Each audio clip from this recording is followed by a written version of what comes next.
Yo, kembali lagi di channel Vokauser Anime.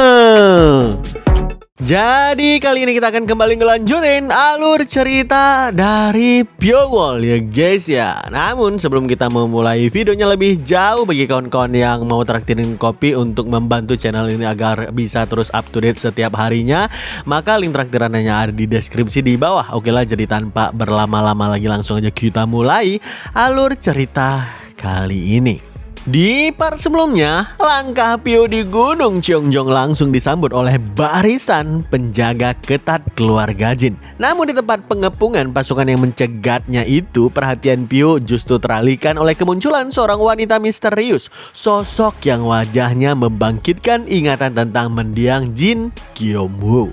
"Siapa kau? Ini wilayah keluarga Jin. Orang luar tanpa izin dilarang masuk kemari," kata si wanita yang mirip Gyomwoo tersebut. Pio pun mengenalkan dirinya dan terpaksa mengaku kalau dia dan juga Gyomwoo adalah teman.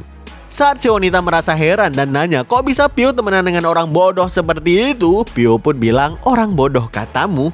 Jadi kau nggak akur dengan Jin Gyomwoo ya?" Si wanita pun langsung membentak, "Aku bahkan gak ingin mendengarkan nama orang bodoh itu lagi. Dia kabur sesuka hati, mati sendirian, lalu ninggalin bencana kepada kami semua yang berada di sini." Namun tiba-tiba terdengar suara pria mendekat yang bilang, "Mundur seolah, dia adalah tamu Kak Gyomwoo. Tunjukkan sikap hormatmu kepadanya." "Aku Jin Siu, adik laki-laki Kak Gyomwoo," katanya.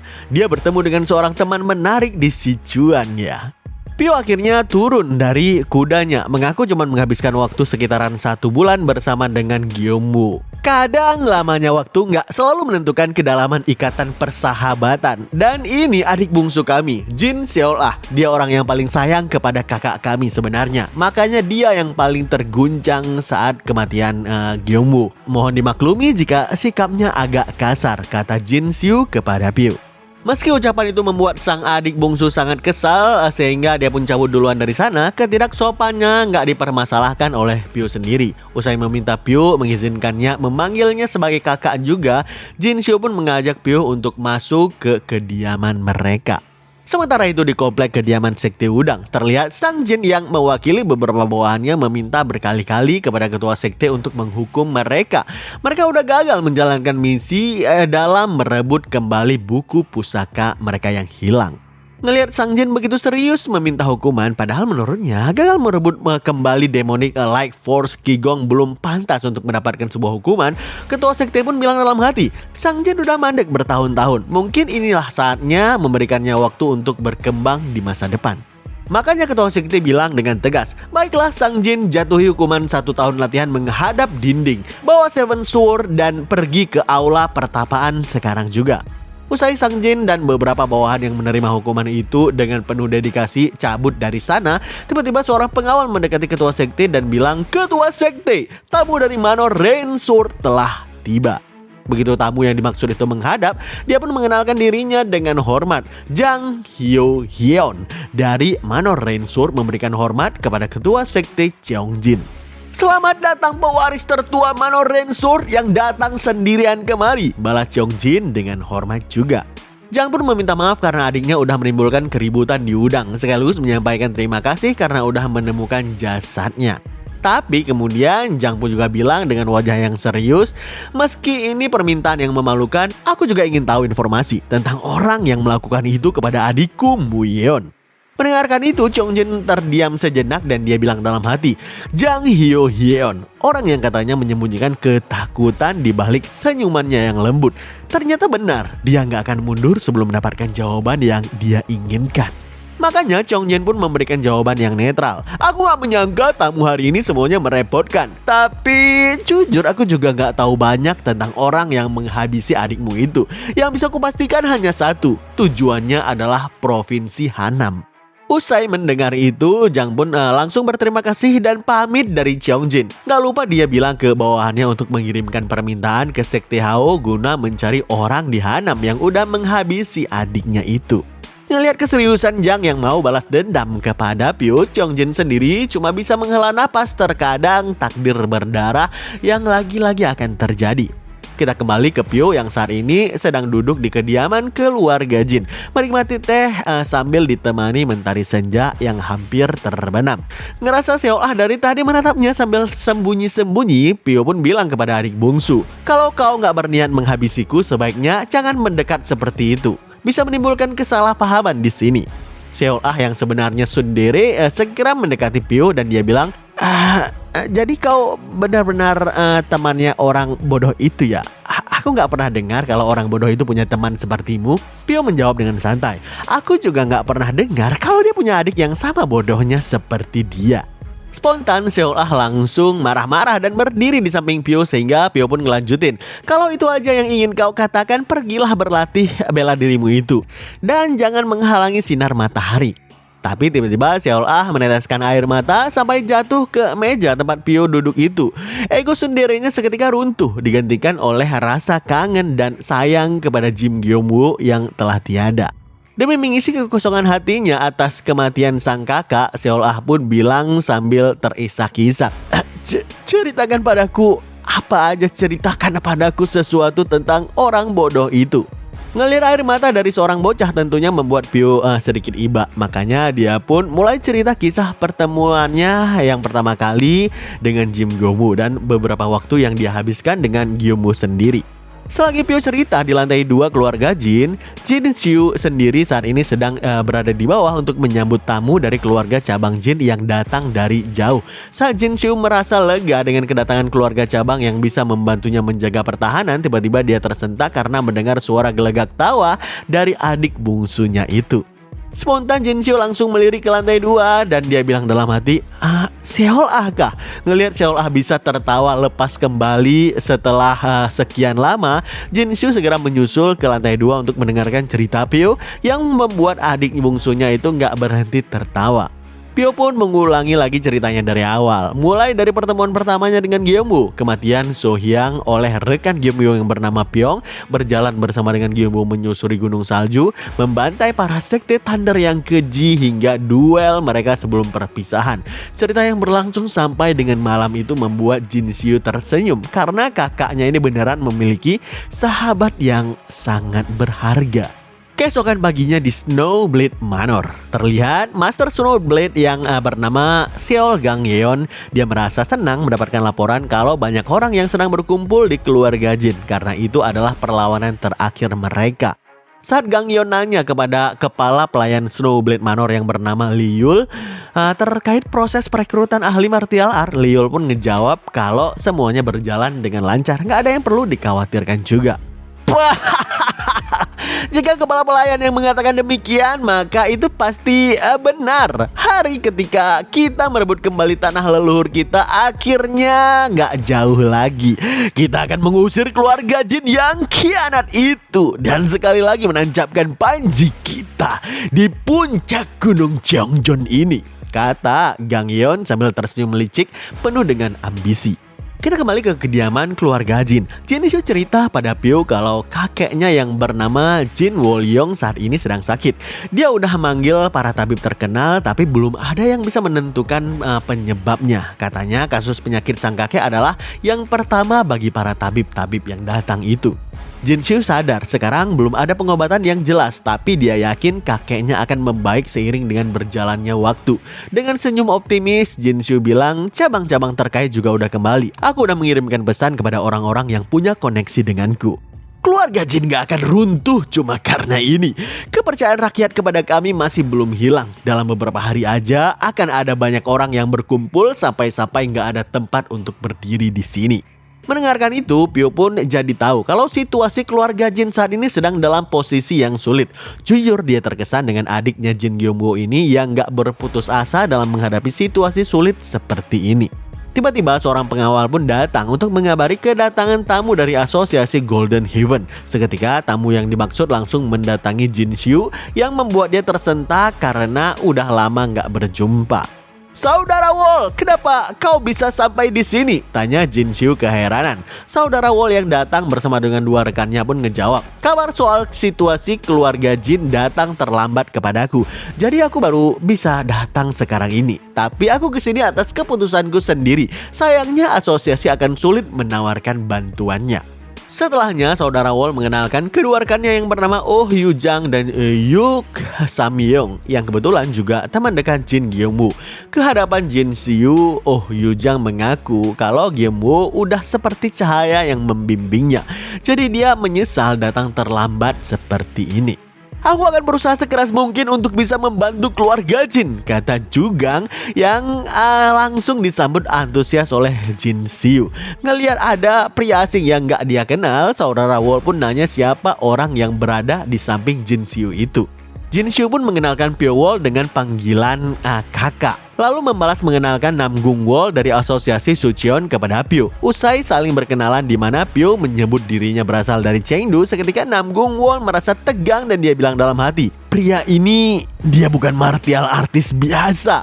Batin Nam Gung Wol sambil menatap aura pekat yang dipancarkan oleh Pyo. Kita pindah ke Snowblade Manor di malam harinya. Terlihat saat kepala pelayan Lee Yul sedang menyusuri jalan komplek, tiba-tiba Seol Gwang-ho, pria dengan dandanan menor, menghampirinya. Gwang-ho nanya ke Lee Yul apa bisa seorang nona bernama Gu So-hyun yang baru bergabung ke manor mereka dimasukkan ke unit Shadow Guard yang Gwang-ho perintahkan secara langsung. Setelah saling tatap cukup intens karena nggak suka satu sama lainnya, kepala pelayan terpaksa mengiyakan secara dia cuma bawahan, sedangkan Gwang-ho adalah anak dari Master Snowblade Manor. Begitu si bodoh itu udah pergi, Lee Yul pun pulang ke rumahnya dan menjumpai pelayan yang bernama Baek Do Gyeong. Pelayan Baek melaporkan udah ada total 372 orang yang kembali ke Snowblade Manor kecuali 5 orang. 5 orang yang menghilang adalah Yang Cheol Hwan dan saudara satu sumpahnya. Mendengarkan itu, Lee Yul yang kaget pun bilang dalam hatinya, kalau dari sifatnya Yang Cheol Hwan, dia nggak akan mungkin menolak tawaran Snowblade Manor. Ada sesuatu yang ganjal di sini. Setelah menyuruh pelayan Baek untuk mencari tahu apa yang terjadi pada Cheol Hwan, Lee Yul pun nanya terkait kekuatan tempur keluarga Jin saat ini. Pelayan Baek bilang sejauh ini udah ada sekitar 300 orang yang bergabung ke keluarga Jin dan sepertinya akan terus bertambah. Mendengarkan itu, Lee Yul nggak menyangka keluarga Jin masih mempertahankan kepercayaan diri yang tinggi dalam mencegah kejatuhan mereka. Lee Yul pun bilang ke pelayan Baek kalau untuk saat ini belum perlu mengerahkan orang-orang eksternal dalam menghadapi keluarga Jin. Cukup Snowblade Manor yang mengurusnya sendiri. Begitu pelayan Baek pergi, Lee Yul pun bilang dalam hatinya kedamaian udah berlangsung terlalu lama. Kembali ke tempat Pyo saat ini yang sedang mengawasi area sekitar di area tebing gunung Cheonjong. Tiba-tiba Oh Jugang yang lagi mabok mendatanginya dan menawari minuman. Mendengar Pyo bilang kalau dirinya itu gak minum dan merasa heran kepada dia yang bisa teler dalam perjalanan melewati gunung, Oh Jugang mengaku kalau dia cuma membasahi bibirnya doang. Padahal aslinya dia stres berat kehilangan sahabatnya Gyung-woo. Setelahnya di pinggir tebing, Jugang pun meluapkan emosinya yang tertahan selama ini. Gyung-woo, sialan kau, pria gak berperasaan. Apa yang begitu mendesak sampai kau pergi meninggalkanku begitu saja? Kau udah janji kita akan minum bersama selama 3 hari 3 malam saat kita bertemu lagi, bukan? Sialan, kata Jugang yang kemudian menumpahkan arah ke bawah tebing sebagai penghormatan terakhir untuk mendiang sahabatnya itu. Sesudahnya, Pyo pun memapah Jugang yang mabuk berat untuk turun dari tebing hingga disambut langsung oleh Nam Gung Wol yang mengkhawatirkan sahabatnya itu di komplek perumahan keluarga Jin. Usai memastikan Jugang diantar ke kamarnya oleh pengawal, Nam Gung Wol pun bilang ke Pyo kalau Jugang benar-benar peduli kepada Gyung-woo. Saat mendengar kabar kematian dari Gyung-woo, Juganglah orang yang paling terpukul di antara mereka semua. Ku dengar dia datang secara pribadi dan bukan atas asosiasi Sucheon. Kalau dia melibatkan asosiasi, konflik ini bisa berakhir jauh dari cepat. Kenapa begitu? Tanya Pyo penasaran. Nam Gung Wol pun ngejawab, mungkin karena ini bisa memicu perang besar di seluruh wilayah. Perlu kau tahu, perang Bloodhaven udah meninggalkan luka yang mendalam bagi dunia ini. Banyak orang yang berlumuran darah dan keseimbangan kekuasaan juga berubah. Shin Maryong yang memulainya lenyap tanpa meninggalkan jejak, dan kejadian ini hampir mengalami nasib yang sama. Sejarah menyakitkan itulah yang membuat asosiasi menghindari intervensi secara gegabah. Bukan cuma asosiasi saja, banyak sekte khawatir bentrok antara Snowblade Manor dengan keluarga Jin bisa meningkatkan menjadi perang besar lainnya. Situasi rumit ini memang udah berlangsung lama di Jianghu. Orang-orang sering bilang Jiang Hu mengejar kebebasan, menjunjung tinggi kebenaran serta sikap kesatria. Tapi Jiang Hu hari ini malah lebih penuh dengan perhitungan dan egoisme ketimbang orang sipil biasa. Perang Bloodhaven lah yang menjadikannya seperti itu. Oh iya, sekarang aku mau dengar ceritamu, pahlawan Piu. Apa tujuan dirimu sang Reaper of Chengdu datang keluarga Jin? Kata Nam Gungwol balik nanya. Pio pun menjawab dengan tegas, aku nggak tahu gimana kau bisa mempelajari soal diriku ini. Tapi ini cuma karena koneksiku dengan Jin Gyeongbu. Perlu kau tahu, aku belum menerima kontrak apapun. Ini cuma urusan pribadiku. Jangan melewati batasanmu. Baru aja Nam Gungwol minta maaf kepada Pio karena udah lancang menanyakan hal yang gak seharusnya. Tiba-tiba terdengar suara teriakan yang bilang, ada yang terluka, panggil tabib. Mereka berdua pun segera menghampiri orang yang terluka dan orang itu pun mengaku kalau orang-orang dari Snowblade Manor memulai membuat kekacauan. Faktanya di Yonam, para pendekar bela diri yang mencari ketenaran semuanya berkumpul untuk ikut andil dalam konflik antara Snowblade Manor dengan keluarga Jin. Mereka yang pro terhadap kubu masing-masing mulai saling bentrok di seluruh penjuru kota dan pertempuran pun dengan cepat menyebar ke seluruh Yonam.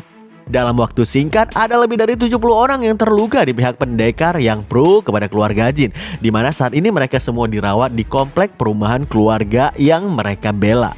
Melihat luka para korban, Jin Xiu pun meminta pamannya yang bernama Yusang untuk menjadi utusan keluarga Jin demi menuntut permintaan maaf kepada Snowblade Manor. Jika kita menunjukkan bahwa kita siap menyelesaikan ini dengan benar, faksi-faksi di Murim akan berdiri di pihak keluarga Jin, kata Jin Xiu yang langsung diiyakan oleh paman Yusang.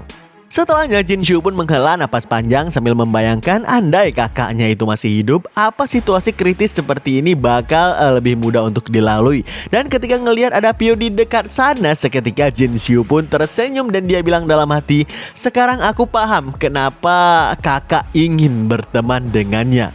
Hanya dengan dia ada di sisi kami, hatiku terasa menjadi lebih teguh. Namun tiba-tiba suasana lega berubah menjadi keributan ketika salah satu pendekar mendapati sahabatnya yang terbaring di tanah kehilangan nyawa. Berkali-kali mereka pun mengulang ucapan yang sama. Darah dibalas oleh darah, nyawa dibalas oleh nyawa, hingga menggema ke seluruh penjuru. Mendengarkan itu, Pio mulai merasa khawatir dan dia bilang dalam hati, arus amarah ini benar-benar buruk. Jika pertikaian ini terus menyebar, bukan hanya Yonam, seluruh provinsi Hanam bisa dilahap oleh arus kemarahan ini.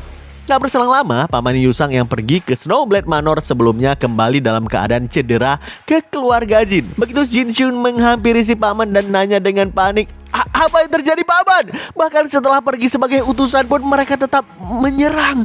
Si paman yang dipapah pun merespon, aku nggak tahu gimana bisa sampai begini. Tapi Snowblade Manor memegang surat utang dari keluarga Jin. Saat aku menuntut permintaan maaf, mereka malah menyodorkannya dan menagih pembayaran. Dari situlah bentrokan pun terjadi. Mendengar itu, Jin Xiu pun mulai berkeringat dingin karena momentum ini memberikan Snowblade Manor alasan untuk menekan keluarga Jin lebih jauh, persis seperti dugaan Jin Xiu sebelumnya. Ketika baru aja menyuruh pengawal untuk membawa paman Yusang masuk ke dalam, tiba-tiba terdengar teriakan dari orang lain yang baru aja datang lagi. Hei kau di sana, aku Zhang Guangsan, the Dragon Slaying Axis.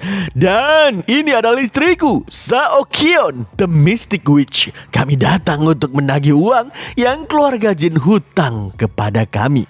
Sambil ngeluarin surat hutang, Guangsan pun bilang lagi, di surat ini jelas tertulis kalau pada akhir bulan ini keluarga Jin harus membayar 10.000 tile emas dan 7.000 sebagai bunganya. Surat utang ini memuat cap pribadi Jin Wolyong, yaitu kepala keluarga Jin sendiri. Sontak, para pendekar yang membela keluarga Jin benar-benar kaget mendengarkan ucapan tersebut. Mereka heran apa iya keluarga Jin benar-benar dalam kondisi yang begitu parah sampai-sampai harus meminjam uang dari Snowblade Manor yang gak berkeprimanusiaan tersebut. Sedangkan Pio sendiri merasa kalau mereka saat ini sedang dipermainkan. Kepada Juyang yang penasaran dan berdiri di sampingnya, Pio pun ngejelasin cukup beberapa kata dan secari kertas untuk menyeret nama keluarga Jin jatuh. Entah surat utang itu asli atau palsu itu nggak penting lagi. Orang-orang kini akan tahu apakah aman bernaung pada keluarga Jin yang berada di ambang kehancuran. Mereka memilih waktu yang tepat. Ada seseorang yang cerdik mengendalikan Snowblade Manor di balik layar. Nggak terima keluarga Jin dipermainkan seperti ini, Nam Gungwol yang baru aja tiba ke halaman depan langsung membalas dengan permainan cantik juga. Dia bilang ke orang yang membawa surat utang tersebut, sepertinya Snowblade Manor sendiri juga nggak dalam kondisi yang baik ya. Sampai harus bersusah payah begini hanya untuk memeras beberapa keping emas dengan secari kertas palsu. Apa yang kau bicarakan? Tanya Guangsan kebingungan.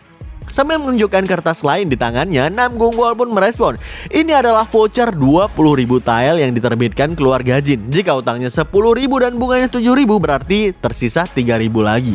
Ini ambil dan gunakan untuk menambal keuangan Snowblade Manor kalian itu, kata Nam Gungwol yang kemudian melempar kertas tersebut ke tanah, membuat Guangsan dan istrinya kesal karena direndahkan seperti itu. Dalam sekejap, para pendekar pro keluarga Jin yang sebelumnya ragu-ragu kini kembali bersemangat dan bersorak untuk keluarga Jin. Tentu Jin Shu pun terharu ngelihat Nam Gungwol bersedia membantu keluarganya sejauh ini. Usai mengambil kertas tersebut di bawah kaki Nam Gungwol, Guangsan dan istrinya cabut dari kediaman keluarga Jin dengan perasaan malu yang tak tertahankan. Saking malunya bahkan Guangsan bilang ke istrinya kalau dia nggak berani menghadap kepala pelayan Snowblade Manor untuk saat ini. Namun tanpa sepengetahuan mereka berdua, ternyata Pyo mengintai mereka dari jarak dekat demi mengikuti jejak mereka yang pulang ke Snowblade Manor. Begitu Guangsan dan istrinya masuk ke dalam gerbang Snowblade Manor, Pyo pun mengaktifkan mode samaran tingkat tinggi untuk assassin dan mengubah penampilannya secara total. Barulah kemudian dia mendatangi pengawal yang menjaga gerbang untuk bilang sambil tersenyum, aku Yu Gyeong Pyo dari keluarga Jin. Manor Lord bilang kalian lupa satu voucher dan menyuruhku untuk mengantarkannya. Mendengarkan itu, kedua pengawalnya pun mengizinkan Pyo yang sedang menyamar untuk masuk ke manor mereka. Setibanya di dalam, Pyo ngelihat sendiri kalau keadaan Snowblade Manor nggak jauh berbeda. Banyak pendekar yang terluka parah, bahkan beberapa ada yang udah tewas juga. Tiba-tiba Pyo mencium bau khas dari darah, debu, aroma obat, serta jejak samar dari bubuk. Sehingga dia yakin kalau istri Guangsan yang bernama Saokyeon sedang berada di inner courts berdasarkan arah bau-bau tersebut. Untuk menerobos gerbang inner court yang dijaga dua pengawal dengan aman tanpa ketahuan, Pyo pun mengerahkan Breed Concealment Art miliknya dan melewati penjaga itu begitu saja tanpa mereka sadari sedikit pun. Begitu udah di dalam, Pyo pun langsung berlari sambil bilang dalam hati, di luar riuh tapi di dalam sunyi, aku bisa melepaskan Breed Concealment Art milikku ini. Namun tiba-tiba Pyo malah tersentak karena merasakan beberapa hidden weapon sedang mengincarnya dari arah belakang. Di saat itu pula Pyo pun menghindari serangan tersebut dengan melompat ke depan. Pyo merasakan niat membunuh dan sangat mirip dengan miliknya. Seketika orang berjubah yang melempar hidden weapon barusan turun dari atap dan langsung melancarkan tusukan telapak yang dilapisi aura pekat. Ngeliat itu, Pyo pun mengerahkan aura pekat di tangannya juga dan menahan tangan musuhnya hingga aura mereka beradu dengan gilanya. Seiring tangannya berhasil ditangkap lawan, si kawan yang berjubah pun bilang dengan kaget, apa kau menahan Taiyin pahamku? Siapa kau? Ternyata si kawan berjubah itu adalah Hong Yeseol, wanita assassin yang pernah Pyo jumpai di Gunung Wudang sebelumnya. Selagi Yeseol menatap Pyo yang sedang menyamar cukup lama karena bingung siapa orang yang mampu menahan teknik assassin pamungkasnya itu, Pyo pun bilang dalam hati, Hong Yeseol, apa dia direkrut oleh Snowblade Manor? Berarti orang yang berusaha mengguncang keluarga Jin dengan menggunakan pasangan Jang Guangsan pasti udah memperkerjakannya. Situasinya jadi semakin menarik, batin Pyo sambil tersenyum tipis. Ngelihat tatapan orang yang di hadapannya nggak terasa asing, spontan Yeseol pun mulai menebak kalau itu adalah Pyo. Tapi pertemuan mereka langsung terganggu karena tiba-tiba muncul lengan-lengan aura yang menjulang tinggi ke atas untuk menyerbu Pyo tanpa ampun. Yeseol yang kaget pun bilang, tunggu, ini tugasku, jangan ikut campur. Tapi ucapannya sia-sia aja karena lengan-lengan itu menggumpal di udara lalu menembakkan serangan dengan kecepatan tinggi berupa serangan bentuk silang yang dahsyat hingga meledakkan tanah yang ada di bawahnya. Namun 4 orang yang memakai topeng dan melancarkan serangan gabungan tersebut semuanya langsung terdiam begitu ngelihat Pyo mampu menghindari seluruh serangan mereka dengan begitu sempurna sekaligus tanpa kendala sedikit pun. Tiba-tiba Guangsan dan istrinya yang bernama Liul menghampiri Pio dari belakang dengan wajah yang kaget. Seiring Guangsan dan istrinya menyuruh para assassin itu untuk menangkap Pio langsung. Seketika Pio pun menghilang dan menggunakan teknik step berkecepatan yang sangat tinggi, mengubah penampilannya menjadi kilatan petir hitam lalu menghilang dari sana. Saat Guangsan menyuruh 4 asasinnya agar menemukan orang yang hilang barusan, Liul pun mengaku kecewa kepada Ye Seol karena membawa serta orang yang membuntutinya. Tapi Ye Seol langsung menyanggah, "Membuntuti? Apa maksudmu? Justru aku yang mau menangkapnya sebelumnya. Ada asasin lain yang disewa selain aku. Itu namanya pelanggaran kontrak. Aku gak peduli kalau kau melakukannya untuk memastikan. Kalau begini caranya mending aku berhenti saja." Apa begini cara White Ghost Lotus menjalankan bisnisnya? Membuang kontrak sesuka hati? Tanya Liul dengan tatapan yang tajam. Ye Seol pun membalas dengan tegas, "Justru kau yang duluan melanggar ketentuan kontraknya. Ini penghinaan bagiku. Aku salah satu dari 10 Blood Killer. Hak otonomiku setidaknya dijamin sejauh ini oleh Lotus Lord." Sedangkan Liul sendiri dalam benaknya menganggap Ye Seol cuma assassin yang berlagak seolah langit gak punya batasannya. Dalam pengejaran terhadap orang yang hilang dari Snowblade Manor barusan, Ye Seol bilang dalam hati, pria itu, dia bukan orang yang bahkan bisa ditangani oleh Scarlet Lotus Death Demon. Tatapan di matanya juga, Thunder Flash Blood Hunt Sense. Begitu digunakan, indera penciuman akan mati selama 10 hari ke depan. Itu sebabnya aku gak mau menggunakan ini sembarangan. Kalau aku mau mencari Thousand Lee Tracking Incense, aku terpaksa harus menggunakan ini, batin Ye Seol sambil menghirup cairan khusus yang ada di botol kaca. Sehingga dalam sekejap dia bisa menemukan aroma yang dia tinggalkan pada buku yang pernah dicuri dari Sekte Wudang dan diserahkan kepada Pyo Wol. Sontak Ye Seol pun kaget karena dugaannya benar kalau orang yang dia kejar itu memanglah Pyo yang pernah dia serahkan buku tersebut. Nyatanya Pyo memang sengaja membakar buku Sekte Wudang agar aromanya langsung tersebar guna memancing Ye Seol untuk datang mendekat di suatu rumah kosong dalam hutan tersebut. Mau Ye Seol bersembunyi pun Pyo langsung tahu dengan hawa keberadaannya. Makanya dia pun memanggil Ye Seol agar keluar aja menghampirinya. Jujur Ye Seol mengaku kesal ngelihat dirinya dipancing oleh Pyo seperti ini. Saat Pyo bilang mau nanya sebuah pertanyaan, Ye Seol malah melemparkan sebuah gumpalan kertas ke arah api hingga menciptakan ledakan besar penuh asap di rumah kosong tersebut. Sambil ngelihat ke arah Pyo sebelumnya dari balik dinding, Ye Seol pun bilang dalam hati, "Apa? Dia menghilangkan wujudnya? Dia tahu aku masih di sini dan enggak kabur. Berarti sekarang assassin lawan assassin ya. Baiklah," kata Ye Seol dalam hati yang kemudian mengerahkan salah satu teknik andalannya, Heavenly Net Shadow Suppression. Seketika benang-benang melesat ke ruang Pyo berada sebelumnya, menutupi setiap sudut di ruangan tersebut. Ye Seol yakin kalau Pyo bergerak sedikit saja, benang jaring peraknya itu akan merasakan keberadaan Pyo. Tapi setelah menunggu untuk sekian lama, justru Ye Seol merasa heran karena nggak merasakan gerakan apapun dari jaring benang perak yang dia tebarkan. Lagian menurut Ye Seol, Pyo bukanlah tipikal orang yang akan mengabaikan target begitu saja. Tiba-tiba salah satu benang bergerak dengan gerakan kecil, membuat Ye Seol tersentak dan dia bilang dalam hati, "Di sana, biar ku berikan kau pelajaran." Tanpa ragu, Ye Seol mengerahkan aura pekat di tangannya untuk menyerang Pyo dengan serangan yang mendadak.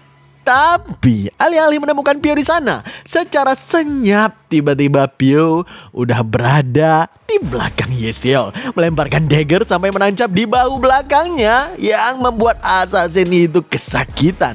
Gak terima dirinya akan dikalahkan, Ye Seol pun langsung menebarkan semacam bubuk ke belakangnya sambil bilang dalam hati, "Tamat kau sekarang. Ini adalah pasir racun. Organ dalammu akan meleleh dalam waktu yang dekat." Tapi tiba-tiba mata Ye Seol terbuka dengan lebar saat mendapati kaki kanannya dililit oleh benang yang ditarik secara paksa. Ye Seol pun ditarik dengan kerasnya menggunakan benang-benang tersebut. Dia kebingungan dan dia bilang, "Apa? Kenapa ini benangki? Kenapa racunku gak mempan terhadapnya?" Batin Ye Seol seiring ngeliat Pyo yang menarik kakinya, menatapnya dengan tatapan penuh intimidasi.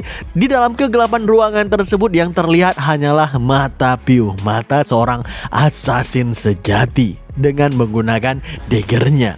Spontan Ye Seol yang ketakutan langsung meneteskan air matanya sambil bilang, "Tunggu, Tunggu, aku akan bicara. Akan ku beritahu semuanya. Hah? Assassin sepertimu dengan mudahnya membocorkan rahasia? Apa tujuanmu? Tanya Pio heran. Yesiol yang berkucuran keringat pun ngejawab, tujuan sama sekali nggak ada. Lagian nggak bisa disebut rahasia juga. Aku beneran akan memberitahukanmu semuanya, jadi jangan menatapku seperti itu. Tiba-tiba Yesiol menjerit histeris karena Pio menarik paksa dagger yang menancap di bahunya. Dengan sengaja Yesiol menggoda Pio dengan tatapan cantiknya itu. Sayang Pio nggak termakan godaan yang semacam itu. Dan to the point nanya siapa backingan Yesiol. Yesiol pun ngejawab kalau backingannya bernama Leyul, kepala pelayan dari Snowblade Manor. Alasan Snowblade Manor berkembang begitu pesat dan kembali ke Yenom adalah karena dia. Identitas dia yang sebenarnya nggak diketahui, tapi dia punya sifat yang sangat dingin dan penuh perhitungan, kata Yesiol memberikan penjelasan. Jujur Pio malah heran, kok bisa seorang White Ghost Lotus sekelompok assassin yang hebat ini nggak tahu identitas dari Liyul. Tapi Yesiol langsung merespon kalau mereka masih dalam penyelidikan, belum menemukan bukti yang pasti. Setidaknya Liyul sering menyewa assassin dari White Ghost Lotus. Maksudmu mereka selalu menyewa assassin dengan level sepertimu ini? Tanya Pio penasaran. Yesiol pun ngejawab, enggak. Mereka menyewa assassin setingkat aku justru baru kali ini. Itu menunjukkan betapa pentingnya apa yang terjadi di sini bagi mereka. Dia menyewa assassin yang paling andal yang bisa dia temukan. Hah? Assassin hebat yang dia sewa malah mulutnya ember toh, kata Pio yang sengaja menyindir Yesiol. Tapi Yesiol langsung membela diri kalau Liyul udah duluan melanggar kontrak mereka. Dia melanggar aturan gak tertulis dunia kita dengan diam-diam menyewa assassin lain. Aku udah memberitahukan semuanya. Kalau kau nggak ada pertanyaan lagi, aku mau pergi. Kontrakku dengan Snowblade Manor juga udah berakhir. Tapi jangan lengah. Dengan sifat yang dia punya, dia pasti akan bawa lebih banyak orang, kata Yesiol yang kemudian pamit pergi dari lokasi tempat Pio berada. Ngelihat sosok Yesiol sebagai White Ghost Lotus, Pio pun bilang dalam hati, sepertinya White Ghost Lotus bersatu cuma karena kebutuhan. Tapi mereka adalah kelompok di mana setiap anggotanya berbuat seenaknya. Kalau aku menangkap anggota lain, aku pasti akan bisa menggali informasi lain lagi. Keesokan paginya terlihat 4 assassin bertopeng yang disewa oleh Leyul ngelaporin ke penyewa mereka kalau saat ini mereka belum tahu teknik assassin apa yang digunakan oleh seseorang yang menyusup ke Manor kemarin alias si Pio. Tapi yang pasti teknik itu teknik tersembunyi dan pergerakannya jauh melampaui mereka berempat. Oh, cuma pamer ya? Sepertinya assassin dengan selevel itu nggak jarang kan ada di luar White Ghost Lotus? Bukan begitu? Tanya Liyul meremehkan. Setelah si kawan bertopeng itu menepis anggapan barusan, Liyul pun membolehkan 4 assassin itu pergi dari kediamannya. Sambil menuliskan surat baru untuk rekrutmen assassin lain, Leyul pun bilang dalam hati, kuakui dia bukan pria biasa. Gimana bisa keluarga Jin menarik masuk assassin dengan kemampuan sehebat itu? Apa jangan-jangan dia adalah utusan dari si Juan? Kalau keluarga Jin menarik dia masuk berarti kami harus mempertimbangkan kembali pendekatan yang digunakan. Kalau soal memburu assassin gak ada yang lebih baik selain assassin lagi, batin Leyul yang kemudian menyerahkan suratnya kepada elang pembawa pesan. Yuk kita cukupkan ceritanya sampai di sini ya guys ya, karena komiknya udah mentok kawan-kawan. Apakah yang akan terjadi selanjutnya? Pastinya bakalan lebih seru dan jauh lebih seru dari cerita-cerita sebelumnya. Assassin versus Assassin. Penasaran gimana pertarungannya? Saksikan terus video berikutnya, kemungkinan 4 atau 5 minggu lagi dari sekarang. Sembari menunggu kita akan ngelanjutin alur cerita yang lain dulu. Kawan-kawan udah menonton nggak alur cerita Pedang Utara ataupun alur cerita dari Legenda Sekolah? Karena kedua cerita itu udah tamat ya guys ya. Langsung ada cek di deskripsi di bawah karena linknya akan Mimin taruhkan di deskripsi di bawah. Oke lah, stay terus di channel Vokozer Anime dan stay update.